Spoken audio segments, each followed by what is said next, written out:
been thinking a million things I want to say. Now I'm looking in your eyes, but I'm wandering to your lips. See, I'm trying to keep it cool while I'm hovering for the kiss. 'Cause I've been needing you like old-fashioned orange slice, sweet like daiquiri with strawberry crushed ice. Know you like a margarita with the hot spice.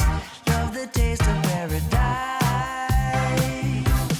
No, it's never been the right time. Hey everyone, so today we're looking at the video capabilities of the iPhone 15 Pro Max, which is what I got here, and we're comparing it to the Pixel 7 Pro, which is on the right here. So there's no sugarcoating it. The iPhone completely dominates in the video category when compared to the Pixel 7.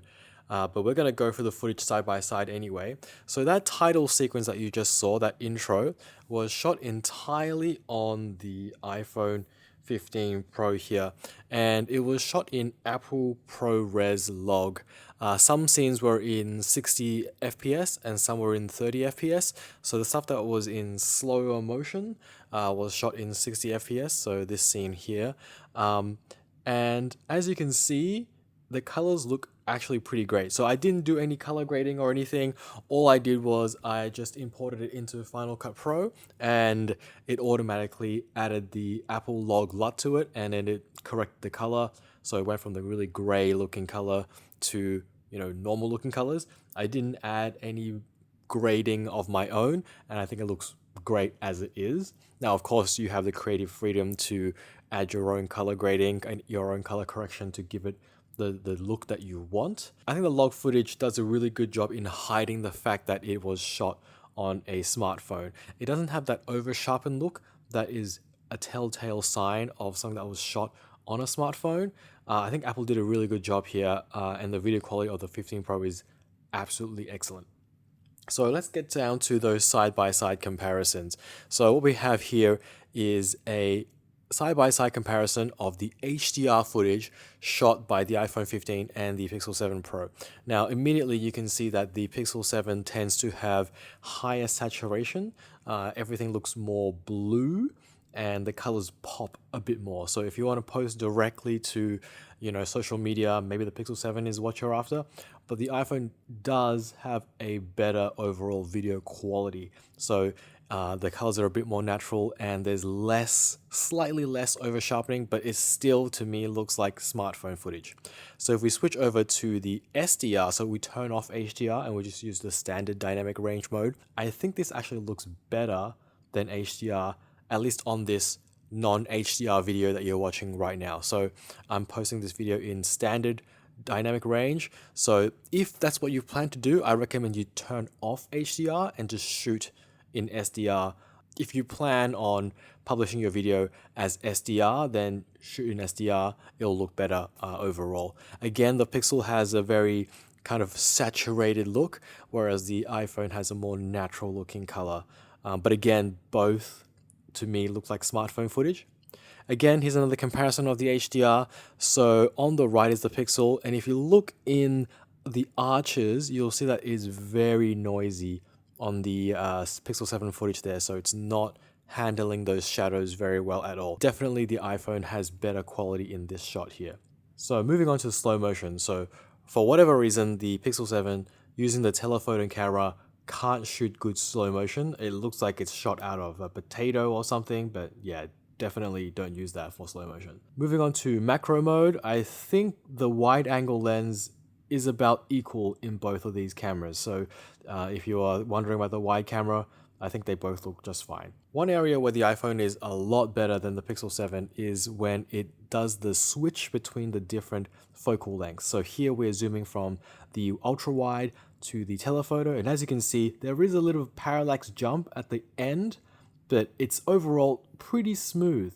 Now, if we compare this to the Pixel 7, this is the ultra wide zooming into the telephoto. As you can see, as it reaches the telephoto, it kind of stops for a second, and then it switches over to the actual camera.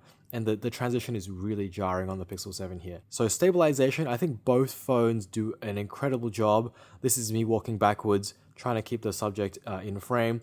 And I basically see no difference in terms of the stabilization. They both look fine to me. They both look great. This is completely handheld.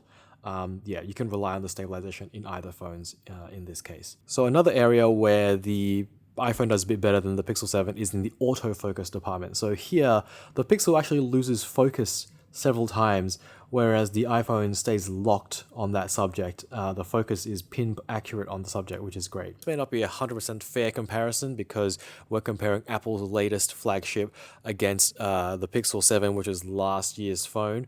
Now, we always knew the iPhone had better video compared to basically any smartphone, and this just clearly shows how much ahead Apple is in the video department when compared to, say, a Pixel 7 here. So ultimately, the iPhone is still the video king. So if we look at this Apple ProRes footage here, you could mistake it for something shot out of a professional camera. Anything with, no shallow depth of field, if you're shooting a landscape or something that's kind of far away, I think most people wouldn't be able to tell that this was shot on a smartphone. You could mix this into footage shot on a professional camera. If you grade the colors properly, you could probably can't tell. So here, this shot is done on the telephoto 5x lens in Apple ProRes Log. Looks beautiful in my opinion. And again, in this shot here, this is the telephoto lens as well, the 5x zoom. Again, looks great. So having shot with the iPhone and tested the video capabilities, there are kind of three things that I've noticed that make this kind of the king of video at the moment. The first thing is the autofocus. So whatever Apple has done, the autofocus is really accurate. So it kind of knows what you want to be in focus. So it can track the subject and it will keep that in focus the entire time. You can't see any kind of focus shifting throughout the video, which is really jarring. And it's a telltale sign that it wasn't like a professional video.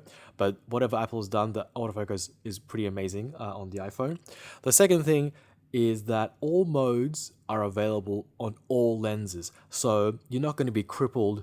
Like, for example, maybe you can't use the ProRes Log on the wide angle, or you can't use, slow motion on the telephoto. Nope, they're all available. You can shoot ProRes Log on all three lenses. In fact, you can even shoot it on the front-facing camera if that's what you're into. So I like how they haven't really limited the settings or the features to certain lenses. It's available to all the cameras on the phone, which is excellent. And finally, ProRes Log, everyone's talked about it.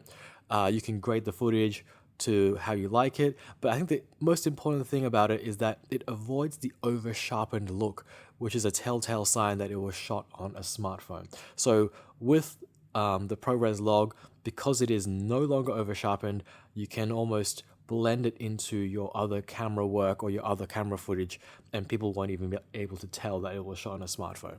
So anyway, hope this is useful, and thanks for watching.